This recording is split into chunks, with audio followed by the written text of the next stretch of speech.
Welcome all of you.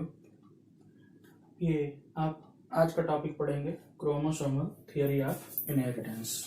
अगर आपको ये काफ़ी अच्छा लगेगा तो अगर आप सब्सक्राइब कर चुके हो तो लाइक जरूर करिएगा, जिससे हमें एनर्जी मिले और पता चले कि हाँ आपको ये अच्छा लग रहा है। और इसके पहले जो इस चैप्टर में हमने आपको टॉपिक पढ़ाया था वो लॉ ऑफ इंडिपेंडेंट असॉर्टमेंट पढ़ाया था। मैंने आपको पढ़ाते समय यह भी बताया था कि जो मेंडल का लॉ ऑफ सेग्रीगेशन है वो मोस्ट सेटिस्फैक्टरी लॉ है, उसको सबसे ज्यादा माना जाता है। फिर लॉ ऑफ इंडिपेंडेंट असॉर्टमेंट उतना क्यों नहीं माना जाता? इसलिए नहीं माना जाता क्योंकि वो एक्सेप्शन है लिंकेज का। अगर लिंकेज वहां हुआ होता, मतलब जीन्स अगर क्लोज होते तो लिंकेज होता, तो मेंडल को शायद वो न मिल पाता जो उन्होंने वहां पर रेशियो उनको एक फेनोटाइप और जेनोटाइप जो मिला था। तो क्यों सफल रहे मेंडल? क्योंकि वहां पर रिकॉम्बिनेशन हुआ है, क्रॉसिंग ओवर के कारण रिकॉम्बिनेशन हुआ, इसीलिए मेंडल काफी सफल रहे। यहां पर ये क्रोमोसोमल थियरी जानने से पहले आप जानेंगे कि क्रोमोसोम होता क्या है।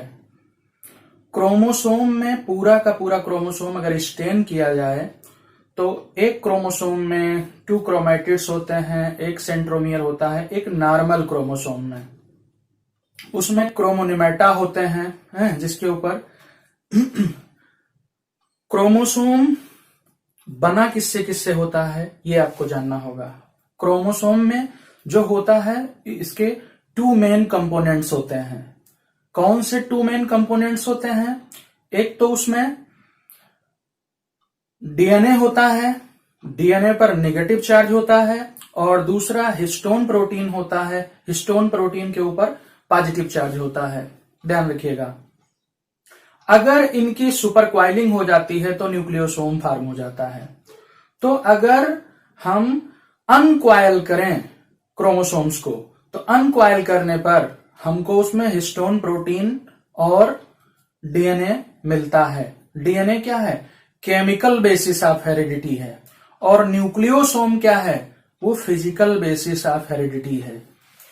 ध्यान रखिएगा। तो मैंने आपको बताया कि एक नॉर्मल क्रोमोसोम में 2 क्रोमैटिड्स होते हैं और एक मिडिल पार्ट सेंट्रोमियर होता है। इसका सेंट्रोमियर पार्ट जो होता है वो स्टेन नहीं लेता है अगर इसको स्टेन किया जाए।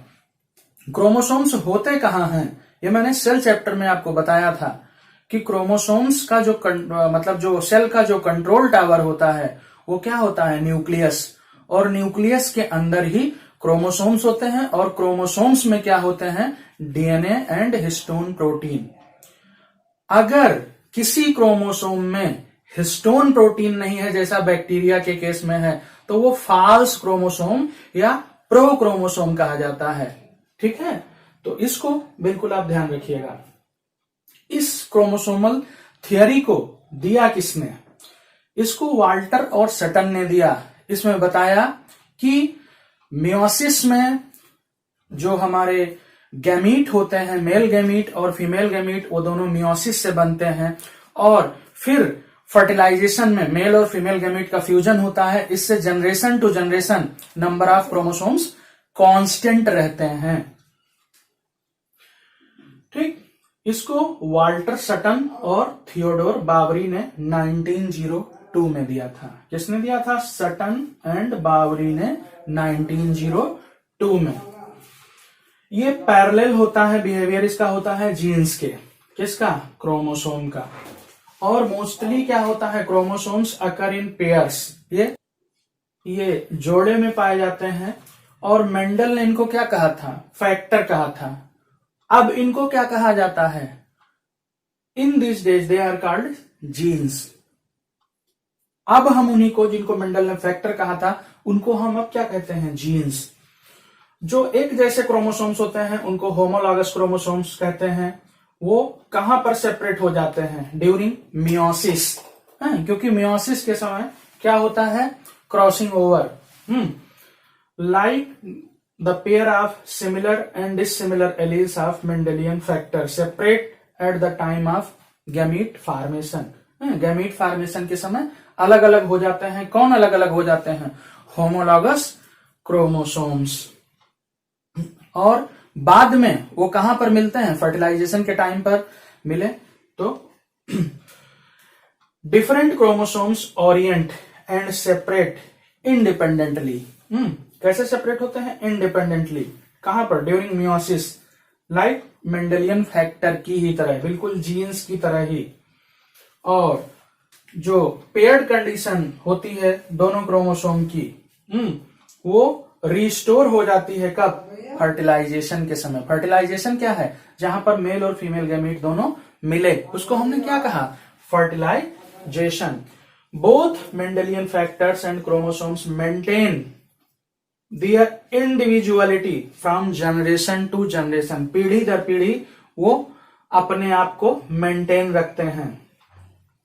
Bridge between one generation and the next generation is through sperm and ovum.